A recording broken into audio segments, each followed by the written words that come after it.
Hey everybody, good morning. And today I wanted to talk about what I'm seeing online as a very disturbing trend in my opinion, and that is a bunch of people getting on their hands and knees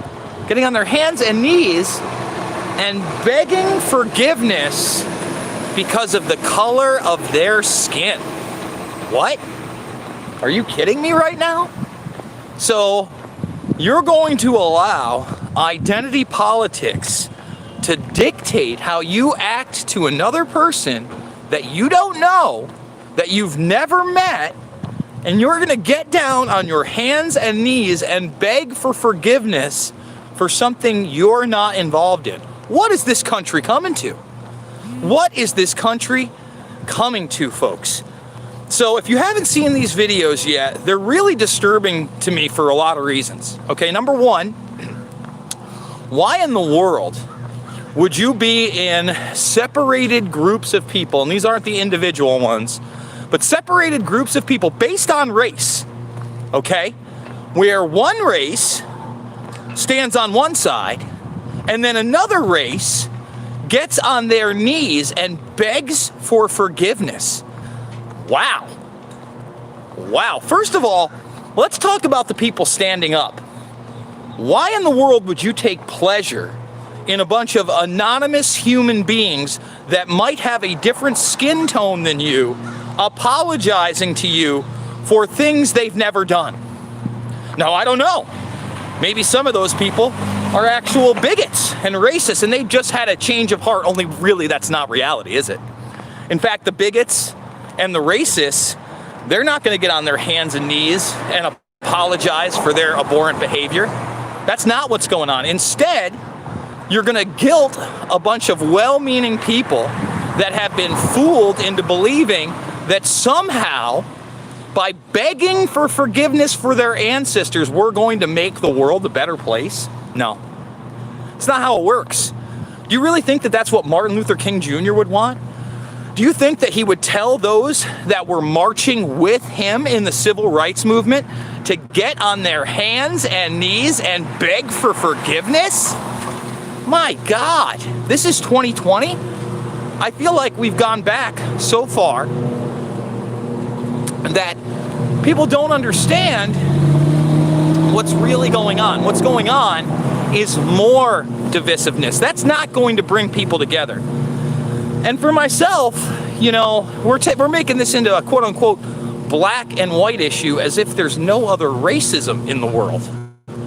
You know, you look at something like China, and it's probably the most racist culture out there, and we never talk about it. We never discuss it.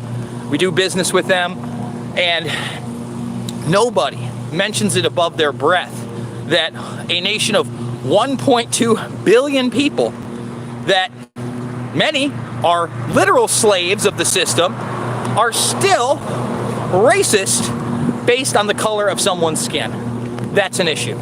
That's an issue. But that's one we can't bring up. Why? Because we want to export our NBA and our Hollywood movies over there, and it's about business. It's about monetary gain.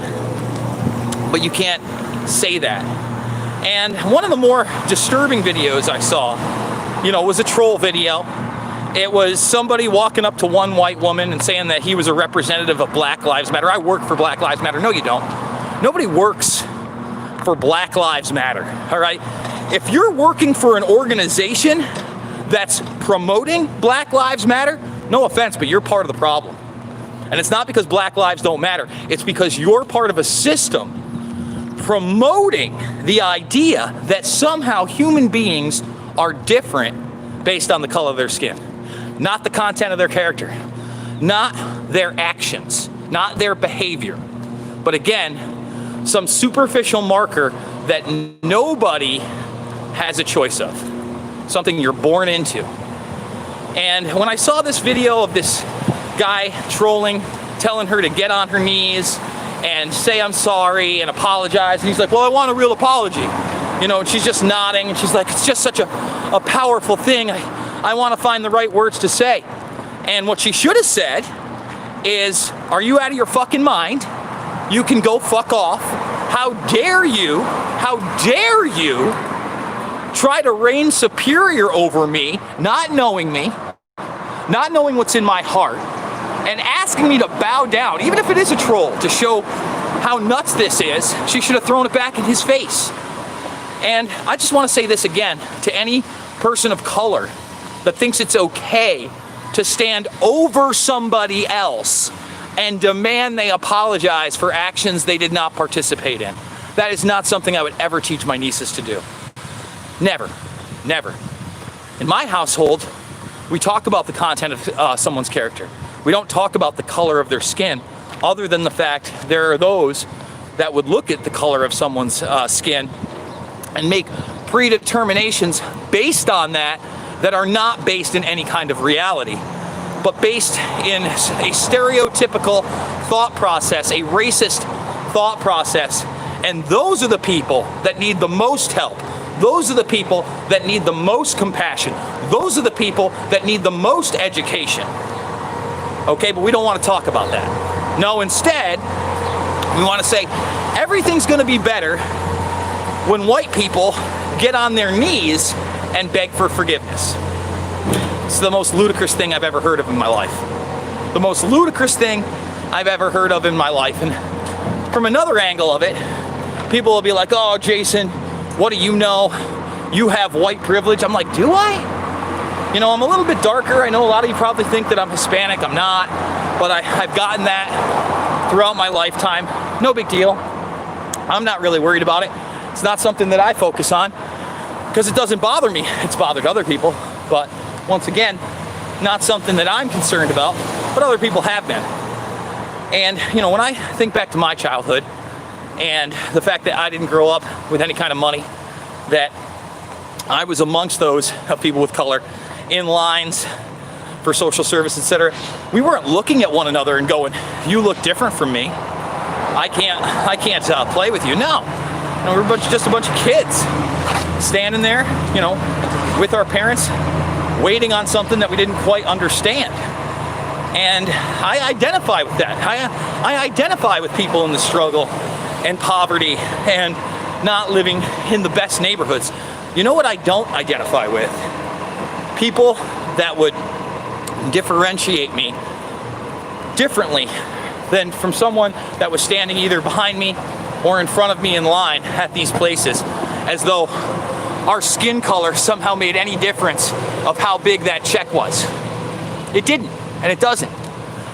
Oh, so kind of wrapping this up, guys, I would just say, if you know anybody that is buying into this nonsense that people should be bowing down, or that, you know, this is the right way for the beginning of reparations, you got to set them straight. It's not it. That's not it. I mean, you would want to look at the facts. And again, Tucker Carlson seems to be the only one out there on either side naming any sense and talking about the real statistics. And the real statistics are, in the last year, there have been 10 deaths by police officers of unarmed black people. One of them a woman. And by the way, the person who killed the woman is being charged. Out of the 10, three of these officers are actually being criminally charged. Now, the other 7 situations, and I think this aired 2 or 3 days ago, you can see it on YouTube, it seems like the police officer was in the right, had been physically attacked, okay?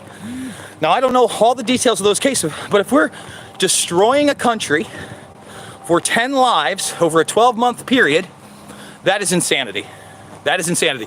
And again, that's not to dismiss that there aren't racists. That's not to dismiss that there aren't racist police officers. That's not to dismiss there aren't racist people in power. But once again, you're never going to bring communities together by demanding people beg forgiveness for nothing. Guys, thumbs the video up, subscribe, and share. Remember, we're fully demonetized on this platform, so if you want to support me, the GoFundMe link is below. We're going to try to kick out yet another video on the 3rd episode of the Investigation Discovery series on Jeffrey Epstein. I'm looking forward to that. Excuse me. Amongst several other things. And I'm just trying to catch my breath, guys. I'm out of shape. You know, I'm not working out as hard as I should be. I'm not taking the walks as much because my dog is gone. You know, I'm just starting to get over that a little bit, but still really hard. And yesterday, I put my paperwork in for my registration for my car, for my license plates, even though I had to write them a blank check in America and leave it there. We're hoping we get those plates next week and we can finally hit the road and find all that freedom we've been looking for. I'm looking forward to it with your help. So guys, I love you, and I'll see you on the flip side.